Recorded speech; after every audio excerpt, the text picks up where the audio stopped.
Agriculture, apart from feeding the nation, is vital for the economic development of any nation. On this edition of Talking Agriculture, we look at agriculture as an untapped economic gold mine in Nigeria. The program is reaching you from Voice of Nigeria. I am OLUBUNMI OSOTEKU.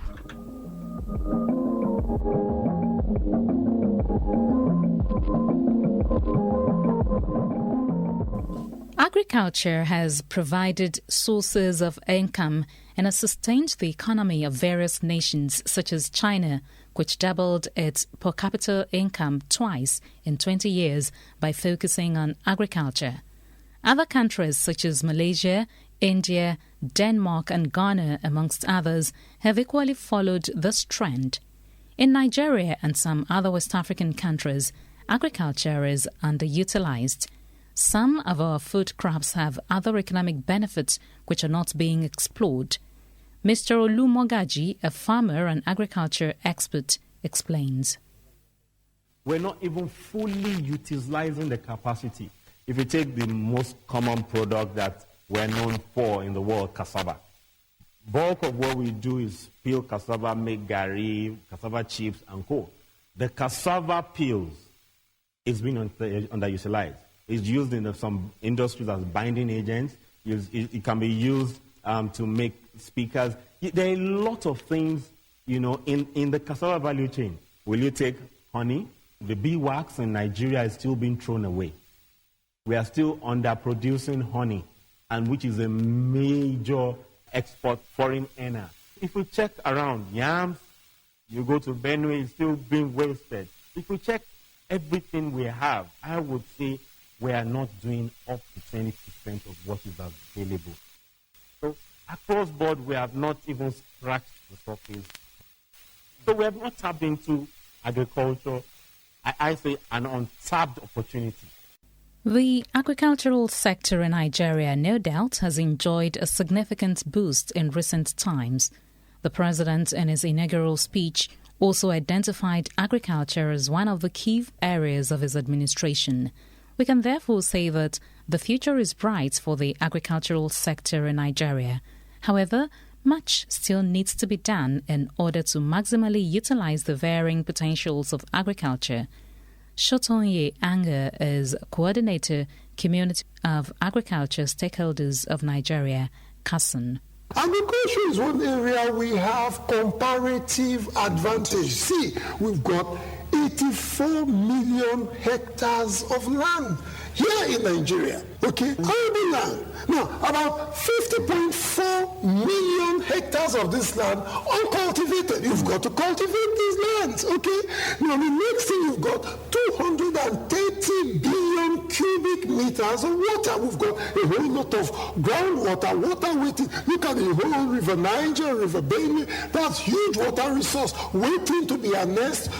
We need to, through irrigation, channel this water to boost agricultural production. Again, this will cost money. We've got a whole year of sunshine. All of these are here for us now.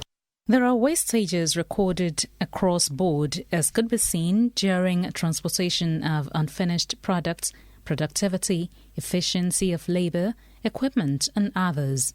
There may also be the need to look into establishing seed companies, as proffered by Patrick Okigwe, a financial analyst.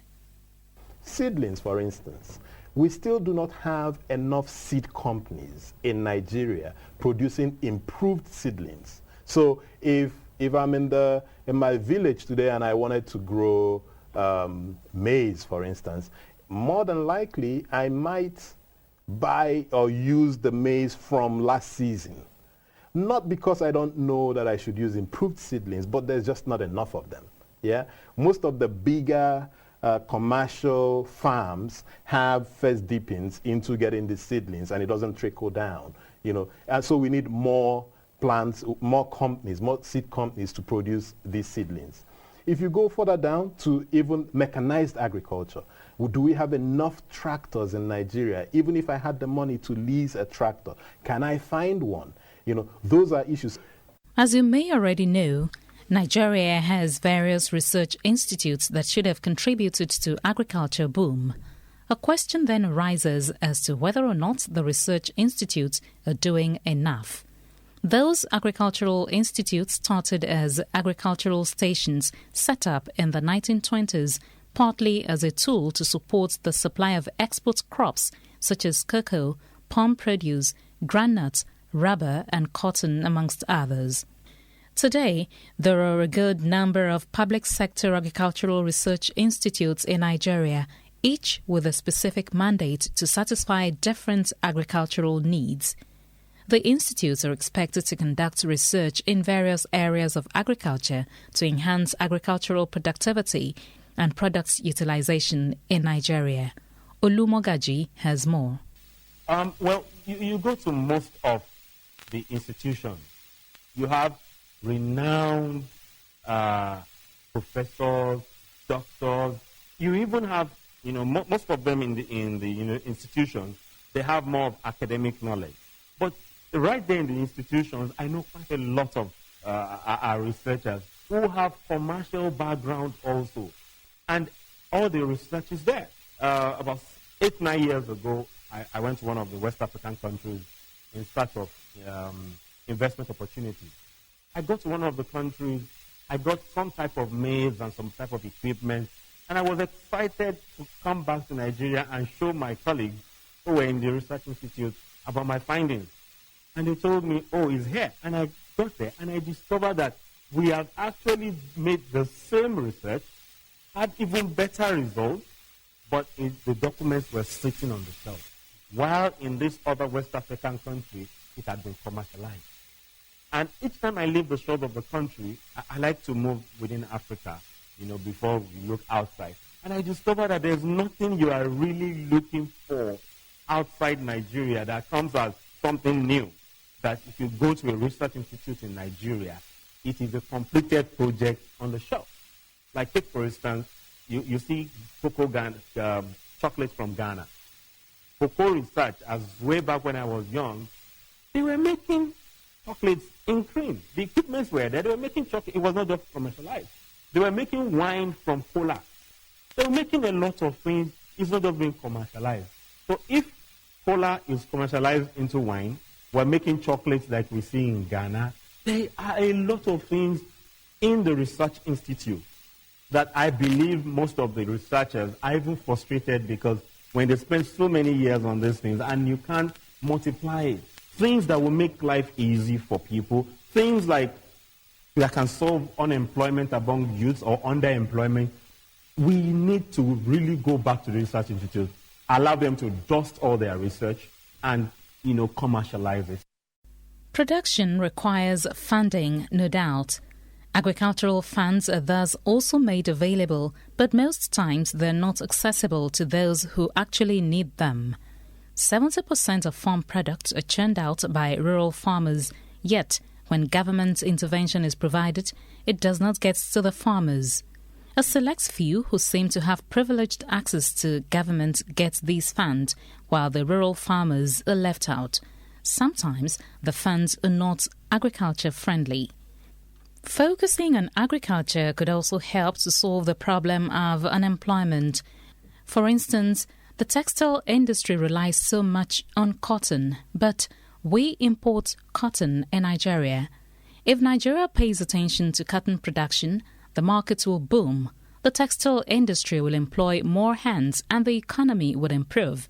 Nigeria also needs to place more emphasis on small and medium-scale agriculture while encouraging the youths to get involved in agriculture by making the sector more lucrative and attractive to them. Olalekan Quadri is the Regional Director, Southwest, Federal Ministry of Agriculture and Rural Development. Our youth, their perception about agriculture is because they've not seen modern-day agriculture, how it is being practiced. And that is why recently government also have established what we call Youth Employment in Agriculture Program. YEAP. What is it seeks to achieve? It seeks to achieve a development agenda whereby youth would develop a new generation of farmers across the country. For example, the part of the strategy is actually to enlist 20,000 farmers in each state of the federation, and that will amount to about 760,000 new generation of farmers that can take on the world, that can produce quality agricultural produce that's in compliance with good agricultural practice, and they can begin to even export. And so government have put in place measures to actually change the labor equation by encouraging the youth to come into agriculture. For example, now, a lot of people fear agriculture because they believe it is drudgery. That is why government decided that, okay, they have established what is called agricultural equipment hiring enterprises, for example. So that in every given location, for example, you can where you have production clusters, you establish these agricultural equipment hiring enterprises so that it is no longer government that is buying tractors, that is buying this, that is buying. No. It's going to be private sector driven. And then you as a farmer can go to that center and procure this agri-mechanization support so as to eliminate this issue of drudgery that we are talking about in agriculture. That is one of the ways by which we can actually entice our youth to agriculture. Despite these challenges, Mr. Mogaji believes that we'll still get there when the right things are done. All we need to do is to protect those people putting their money in it so that they don't lose their funds, they don't get discouraged, and they don't go about saying, oh, it's not a good business. So we need to protect people bringing in the money. We need to make available insurance. We need to create markets that will mop up the things they're producing. And we need to encourage processing. If we get the value chain of processing, marketing to export, I strongly believe that in the next 4 years we'll work an economic miracle. We need to get a lot of things right. Indeed, agriculture can sustain the economy while not neglecting other secondary sources of income.